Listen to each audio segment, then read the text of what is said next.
Hello friends, সবাইকে welcome জানাই নতুন একটি ভিডিওতে। এই মুহূর্তে যে গুরুত্বপূর্ণ আপডেটটির দিকে আমরা নজর রাখবো সেটি হচ্ছে কাট অফের থেকে বেশি মার্কস থাকা সত্ত্বেও চাকরি পায়নি এই অভিযোগে মামলা কলকাতা হাইকোর্টে।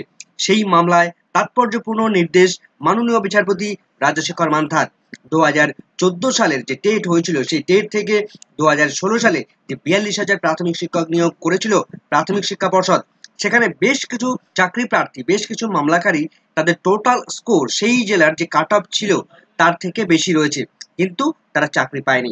ফলে তারা এই কোর্টের দ্বারস্থ হয়েছে। ফলে মাননীয় বিচারপতি রাজশেখর মান্থা তিনি গুরুত্বপূর্ণ নির্দেশ দিচ্ছেন। কি কি নির্দেশ দিলেন, সিবিআই কে কি কি নির্দেশ দিলেন মাননীয় বিচারপতি, এবং তার পাশাপাশি পর্ষদকে কি কি অর্ডার দিলেন, তো বিস্তারিত থাকবে এই ভিডিওর মধ্যে। কোনো রকম স্কিপ না করে শেষ পর্যন্ত দেখতে থাকুন, এবং ভিডিওটি ভালো লাগলে অবশ্যই একটু লাইক এবং কমেন্ট করে যাবেন। চ্যানেলটিতে নতুন হলে অবশ্যই একটু সাবস্ক্রাইব করে রাখার অনুরোধ রইল। পাশে থাকা বেল আইকনটি অবশ্যই অন করে রাখবেন। তো চলুন বন্ধুরা, ভিডিওটি শুরু করা যাক। 2014 সালের প্রাথমিক যে টেট নিয়েছিল প্রাথমিক শিক্ষা পর্ষদ, সেখান থেকে 2016 সালে যে 42,949 জনের প্রাথমিক শিক্ষকের যে প্যানেল প্রিপেয়ার করেছিল, সেখানে বিভিন্ন জেলার ক্যান্ডিডেটরা অন্যান্য বিভিন্ন জেলায় গিয়ে তারা অ্যাপ্লাই করেছিল। সেই মতো করে প্রাথমিক শিক্ষা পর্ষদ যে কাট অফ নির্ধারণ করে দিয়েছিল, সেই কাট অফ থেকে বোঝা মুশকিল হয়ে যাচ্ছিল অ্যাকচুয়ালি সেই জেলার কাট অফ কত নেমেছিল। এমতো অবস্থায় এই মামলার যারা পিটিশনার তাদের যে টোটাল স্কোর কত হচ্ছে সেটা জানার নির্দেশ দিয়েছিলেন সিবিআই কে। সিবিআই এর দেওয়া তথ্য অনুযায়ী সেখানে দেখা যাচ্ছে যে টোটাল যে কাট অফ ছিল সেখানে, এবং কাস্ট ক্যাটেগরি, মিডিয়াম, সমস্ত যে ক্যাটেগরি রয়েছে তার উপর বেস করে এই যে পিটিশনার তাদের যে মার্কস সেটা ওই ডিস্ট্রিক্টের ক্ষেত্রে, ওই ডিস্ট্রিক্টের যে কাট অফ নির্ধারণ করা হয়েছিল তার থেকে বেশি রয়েছে। এমতো অবস্থায় প্রাথমিক শিক্ষা পর্ষদকে গুরুত্বপূর্ণ নির্দেশ দিচ্ছেন মাননীয় বিচারপতি রাজশেখর মান্থা। তো সরাসরি আমরা অর্ডার কপির ব্যাখ্যা দেখে নেব, কি কি নির্দেশ দিলেন সিবিআই কে, কি নির্দেশ দিলেন প্রাথমিক শিক্ষা পর্ষদকে, কি নির্দেশ দিলেন, তো বিস্তারিত থাকবে। তো চলুন বন্ধুরা, ভিডিওটি একদম আমরা অর্ডার কপিটাই দেখে নিই। তো আমরা যেটা দেখতে পাচ্ছি 18/4/2024 তারিখে এই মামলাটির শুনানি চলেছিল কোর্ট নাম্বার 13-তে মাননীয় বিচারপতি রাজশেখর মান্থার বেঞ্চে, সিরিয়াল নাম্বার 21 নম্বর সিরিয়ালে। তো মামলাটির রিট পিটিশন নাম্বার যেটা আমরা দেখতে পাচ্ছি 13677/2023-এর। মামলাটির পিটিশনার রয়েছেন Roma Dutta versus state of West Bengal. পিটিশনারের পক্ষ থেকে কারা কারা কথা বলছিলেন, অলোক কুমার ব্যানার্জি, এদিকে আরো অনেকেই ছিলেন। অন্যদিকে আমরা যেটা দেখতে পাচ্ছি স্টেটের পক্ষ থেকে কে কে ছিলেন, সিবিআইয়ের পক্ষ থেকে ধীরাজ ত্রিবেদী, এনারা ছিলেন। তো আমরা সরাসরি মূল বক্তব্যের দিকে চলে যাব। তো যেটা দেখা যাচ্ছে প্রথম 1 নম্বর পয়েন্টে যেটা দেখা যাচ্ছে, affidavit of the service fill in the court today taken on record. অর্থাৎ বিভিন্ন পক্ষ তারা যে এফিডেভিট জমা করতে নির্দেশ দিয়েছিলেন মাননীয় বিচারপতি, সেই নির্দেশকে কার্যকরী করার জন্য বিভিন্ন পক্ষ তারা এফিডেভিট কলকাতা হাইকোর্টে জমা করেছে এবং কোর্ট সেগুলোকে রেকর্ড হিসেবে গ্রহণ করেছে।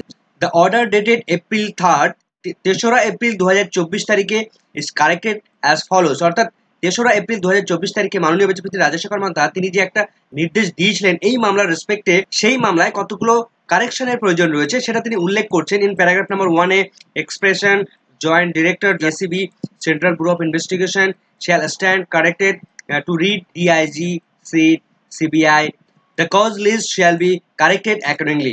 অর্থাৎ মাননীয় বিচারপতি রাজশেখর মান্থা 3রা এপ্রিল যে নির্দেশ দিয়েছিলেন সেই নির্দেশকে, সেই অর্ডার কপির মধ্যে বেশ কিছু পরিবর্তন এখানে নিয়ে এলেন। এখন এই 3রা এপ্রিল মাননীয় বিচারপতি রাজশেখর মান্থা তিনি কি নির্দেশ দিয়েছিলেন, খুব গুরুত্বপূর্ণ নির্দেশ দিয়েছিলেন, সেই নির্দেশটা এক ঝলকে আমরা দেখে নেব। তো আমরা চলে এসেছি 3রা এপ্রিল 2024 তারিখের অর্ডার কপির মধ্যে। কোর্ট নাম্বার 13-তে আইটেম নাম্বার 25-এ মামলাটির এখানে রিট পিটিশন নাম্বার রয়েছে, পিটিশনার রয়েছে, ডিটেলস গুলো রয়েছে। এখানে আমরা দেখছি না, মূল কি অর্ডার দিয়েছিলেন সেই দিকে আমরা একবার দেখে নেব। তো 3 তারিখে মাননীয় বিচারপতি রাজশেখর মান্থা সিবিআই কে গুরুত্বপূর্ণ নির্দেশ দিয়েছিলেন। কি নির্দেশ দিয়েছিলেন 3 নম্বর পয়েন্টে উল্লেখ করা রয়েছে, দেখুন। The Central Bureau of Investigation shall access the service provider namely MS Basu Roy and company. অর্থাৎ যে কোম্পানিটা 2014-এর যে প্রাথমিক টেট, সেই টেটের ওএমআর মূল্যায়নকারী সংস্থা, তো এই মূল্যায়নকারী সংস্থা থেকে কতগুলো বিষয়কে অ্যাক্সেস নেওয়ার কথা বলেছে। কি অ্যাক্সেস নেওয়ার কথা বলেছে? And certain the breakup marks of obtain by the petitioner. অর্থাৎ এই মামলার সঙ্গে যারা পিটিশনার রয়েছেন তাদের ব্রেকআপ মার্কস কত রয়েছে, তারা কত পেয়েছিল মাধ্যমিক, উচ্চ মাধ্যমিক এবং টেট এবং ইন্টারভিউ এবং অ্যাপটিটিউড টেস্ট সমস্ত স্তরে কে কত মার্কস পেয়েছিল সেটা জানানোর নির্দেশ দিয়েছে সিবিআই কে। সিবিআই তারা বসু রায় কোম্পানি তার তরফ থেকে সেখান থেকে সমস্ত ডেটাগুলো অ্যাক্সেস করবে। অ্যাক্সেস করার পর তারা কিন্তু কোর্টকে জানানোর নির্দেশ দিয়েছে। এবং পরবর্তীতে দেখা যাচ্ছে যে 18 এপ্রিল 2024 তারিখ, অর্থাৎ লাস্ট যে অর্ডার কপিটা আমরা দেখছিলাম, সেই অর্ডারের সেই দিনে মামলাটির শুনানি হয়েছে এবং সেদিন অর্ডার দিয়েছেন মাননীয় বিচারপতি রাজশেখর মান্থা।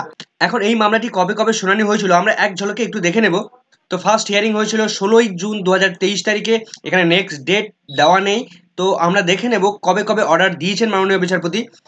তো তো আমরা যেটা দেখতে পাচ্ছি, প্রথমে মাননীয় বিচারপতি অভিজিৎ গঙ্গোপাধ্যায়ের এজলাসে এই মামলাটি দীর্ঘদিন ধরে উঠেছিল। তারপর তিনি বিস্তারিত শুনানি করিয়েছেন। তারপর মাননীয় বিচারপতি রাজশেখর মান্তা তিনি কিন্তু এই মামলাটির অনেকগুলো অর্ডার দিয়েছেন। তো আমরা এটা দেখতে পাচ্ছি, লাস্ট 3 তারিখের অর্ডার কপিটা দেখলাম কি কি অর্ডার দিয়েছিলেন, কিন্তু এই 9 তারিখে একটা অর্ডার দিয়েছেন এবং বর্তমানে আজকের ডেটে আমরা 18 তারিখের অর্ডার কপিটা অ্যানালাইসিস করছি। তো এই 9 তারিখে কি অর্ডার দিয়েছেন 9 এপ্রিল, সেদিন কিন্তু এই 3 তারিখের অর্ডার কপির মধ্যে বেশ কতগুলো কারেকশনের প্রয়োজন রয়েছে, এই কারণে মেনশন করা হয়েছিল এবং এই অর্ডারটিকে 3 তারিখের অর্ডারটিকে কারেকশন করিয়ে 9 তারিখে পাবলিশ করা হয়েছিল এবং তারপর পরবর্তী শুনানির জন্য এই 18 তারিখের অর্ডার কপিটা আমরা এখন অ্যানালাইসিস করছি। তো আমরা লেটেস্ট অর্ডার কপির মধ্যে চলে এসেছি, অর্থাৎ 18 তারিখের অর্ডার কপির মধ্যে চলে এসেছি। 3 নম্বর পয়েন্টে খুব গুরুত্বপূর্ণ কতগুলো অর্ডার দিচ্ছেন। কি বলা হচ্ছে, the CBI has field A report indicating the breakup marks including TET, অর্থাৎ যে যারা পিটিশনার রয়েছে তাদের যে টোটাল ব্রেকআপ মার্কস ইতিমধ্যে সিবিআই তারা কিন্তু সাবমিট করছে। কি কি রয়েছে সেখানে, ইনক্লুডিং টেট মার্কস, তারা টেটে কত পেয়েছে, ভাইবা ভয়েসে কত পেয়েছে, অ্যাপটিটিউড টেস্টে কত পেয়েছে, মাধ্যমিকে কত মার্কস তাদের রয়েছে, মানে তাদের স্কোর কত হচ্ছে সেই বিষয়টা। তার পাশাপাশি হায়ার সেকেন্ডারি তাদের যে মার্কস কত সেটা সেখানে জানানো হচ্ছে, কত তাদের স্কোর পয়েন্ট হচ্ছে এবং টোটাল মার্কস অবটেইন, তারা টোটাল মার্কস কত পাচ্ছে বাই দ্য পিটিশনার। একজন পিটিশনার রয়েছেন তিনি কত পাচ্ছেন, 13.657, 13.657 টোটাল স্কোর হচ্ছে তার। এখন এই মামলার যিনি পিটিশনার তিনি দাবি জানাচ্ছেন যে তিনি যে জেলায় অ্যাপ্লাই করেছিলেন তার যে মিডিয়াম, তার যে ক্যাটাগরি, সেই ক্যাটাগরিতে তার এই যে 13.657 তার যে মার্কস, তাদের স্কোর পয়েন্ট, সেই স্কোর পয়েন্টটা তার কাট অফের থেকে বেশি স্কোর পয়েন্ট রয়েছে। এখন মাননীয় বিচারপতি রাজশেখর মান্তা তিনি প্রাথমিক শিক্ষা পর্ষদকে গুরুত্বপূর্ণ ইনস্ট্রাকশন দিচ্ছেন, গুরুত্বপূর্ণ নির্দেশ দিচ্ছেন। কি নির্দেশ দিলেন, the board shall obtain instruction as to weather the petitioner would be qualified as per cut-off marks in the district and medium category that he এখানে she হবে has applied for in the recruitment process of the year 2016, অর্থাৎ প্রাথমিক শিক্ষা পর্ষদ 2016 সালে যে recruitment process conduct করেছিল সেখানে এই মামলার যে পিটিশনার তিনি কিন্তু সেখানে অ্যাপ্লাই করেছিলেন। এখন সেই জেলার এই যে পিটিশনার তার যে মিডিয়াম, তার যে ক্যাটাগরি তিনি অ্যাপ্লাই করেছিলেন তার কাট অফ মার্কস কত ছিল সেটা জানাতে হবে প্রাথমিক শিক্ষা পর্ষদকেই। এবং এই পিটিশনার তিনি কি সেই কাট অফের থেকে বেশি মার্কস পাচ্ছেন, এই মুহূর্তে প্রাথমিক শিক্ষা পর্ষদ তার কি অবস্থান হবে, তার পর্ষদকে এই ক্যান্ডিডেটের ডিটেলসটা জানাতে হবে, ওই জেলার ওই মিডিয়ামের ওই ক্যাটাগরিতে কাট অফ মার্কস কত রয়েছে এবং এই পিটিশনার যিনি সেই পিটিশনারের মার্কস কাট অফের থেকে বেশি আছে নাকি কম আছে সেই বিষয়টার ডিটেলস তথ্য প্রাথমিক শিক্ষা পর্ষদকে দিতে হবে কলকাতা হাইকোর্টে। এরপরে কি জানা যাচ্ছে, the petitioner is admittedly holding a train qualification in the nature of BEd, অর্থাৎ এই যে যিনি মামলা করছেন তিনি ট্রেন কোয়ালিফিকেশন কি হিসেবে বিএড কোয়ালিফিকেশন দেখে তিনি ট্রেন্ড হচ্ছেন, কিন্তু বর্তমানে বিএড এই মুহূর্তে প্রাথমিক আর কোনো রকম ভাবে এলিজিবল নয়। তো প্রাথমিক শিক্ষা পর্ষদ তারা সাবমিট করছে কি বিষয়, it is submitted by the board, অর্থাৎ প্রাথমিক শিক্ষা পর্ষদ তারা এই বিষয়টা জানাচ্ছে that BEd was not recognised qualification in the recruitment process of 2016 যে রিক্রুটমেন্ট প্রসেস সেখানে বিএড ক্যান্ডিডেটরা কখনোই এলিজিবল ছিল না, কেননা 2018 সালের যে নোটিফিকেশন সেই নোটিফিকেশন আসে, এনসিটির যে নোটিফিকেশন সেখান থেকে বিএড ক্যান্ডিডেটরা এলিজিবল হয়। 2016 সালে বিএড ক্যান্ডিডেটরা এলিজিবল ছিল না। Notification that BEd qualified candidates to be eligible in the post of assistant teacher in primary section was issued only in year 2018 by NCT, অর্থাৎ এনসিটি 2018 সালে যে নোটিফিকেশন নিয়ে এসেছিল সেই নোটিফিকেশনে প্রাইমারি সেকশনের জন্য অ্যাসিস্ট্যান্ট টিচার নিয়োগের ক্ষেত্রে বিএড ক্যান্ডিডেটরা এলিজিবল হিসেবে গ্রহণ করা হয়েছিল 2018 সালে। কিন্তু এই পিটিশনার তিনি তখন 2016 সালে রিক্রুটমেন্ট প্রসেসে অংশগ্রহণ করেছিলেন, তখন বিএড কোয়ালিফিকেশন কখনোই এলিজিবল ছিল না, যদিও তখন নন ট্রেন্ড শিক্ষকদের নিয়োগ করা হয়েছিল। In the backdrop of the above, উপরে এই সমস্ত বক্তব্যের পরিপ্রেক্ষিতে the parties may obtain necessary instruction, এই মামলার সঙ্গে যে সমস্ত যারা পার্টি রয়েছে তাদেরকে প্রয়োজনীয় ইনস্ট্রাকশন দেওয়া হচ্ছে, যে সমস্ত ডকুমেন্টস প্রয়োজন বা যে তথ্যগুলো প্রয়োজন একে অপরকে আদান প্রদান করবে। Place the matter on April 22, 2024, অর্থাৎ এই মাসেরই আর কালকেই অর্থাৎ আগামী 22 এপ্রিল 2024 তারিখে মামলাটি পুনরায় শুনানির জন্য লিস্টেড হয়েছে। The report of CBI is kept with the record, CBI যে রিপোর্ট দিয়েছে সেই রিপোর্টটিকে রেকর্ড হিসেবে গ্রহণ করেছে। মাননীয় বিচারপতি রাজশেখর মান্তা এই গুরুত্বপূর্ণ নির্দেশ কিন্তু দিচ্ছেন। এখন এই মামলার যিনি পিটিশনার তিনি যে স্কোর রয়েছে 13.657, এখন যদি আমরা ধরে নিই তিনি যে ডিস্ট্রিক্টের জন্য অ্যাপ্লাই করেছিলেন, যে মিডিয়ামের জন্য অ্যাপ্লাই করেছিলেন, সেই মিডিয়ামে তার যে কাট অফ ছিল সেই কাট অফটা তার মার্কসের থেকে কম ছিল, অর্থাৎ এই ক্যান্ডিডেটের মার্কস কাট অফের থেকে অনেকটা বেশি রয়েছে যদি আমরা ধরে নিই, তাহলেও তিনি কি এই মুহূর্তে রিক্রুটেড হতে পারেন? নিয়োগ প্রক্রিয়ায় অ্যাপয়েন্টমেন্ট পেতে পারেন? অ্যান্সার হচ্ছে পারেন না। তার কারণ এই যে ক্যান্ডিডেট এনার বিএড কোয়ালিফিকেশন রয়েছে, ট্রেনিং কোয়ালিফিকেশন হিসেবে বিএড ডিগ্রি রয়েছে, তার ডিএলএড ডিগ্রি কিন্তু নেই। ডিএলএড ডিগ্রি যদি থাকতো তাহলে কিন্তু অর্ডার কপির মধ্যে উল্লেখ করা থাকতো, তাহলে মামলার সঙ্গে কিন্তু তিনি এই বিষয়টা উল্লেখ করতেন।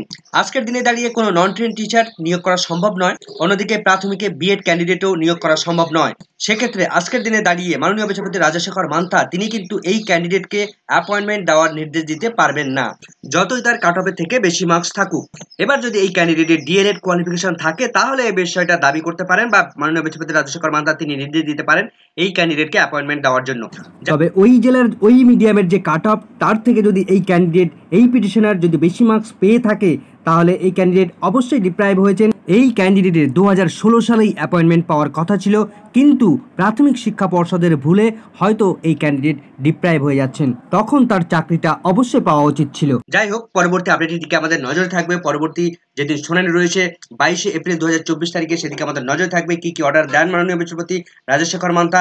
এই মুহূর্তের আজকের এখনকার ভিডিওটি ভালো লাগলে অবশ্যই একটু লাইক এবং কমেন্ট করে যাবেন। চ্যানেলটিতে নতুন হলে অবশ্যই একটু সাবস্ক্রাইব করে রাখার অনুরোধ রইল। পাশে থাকা বেল আইকনটি অবশ্যই অন করে রাখবেন পরবর্তী ধরনের আপডেট পাওয়ার জন্য। সকলকে ধন্যবাদ।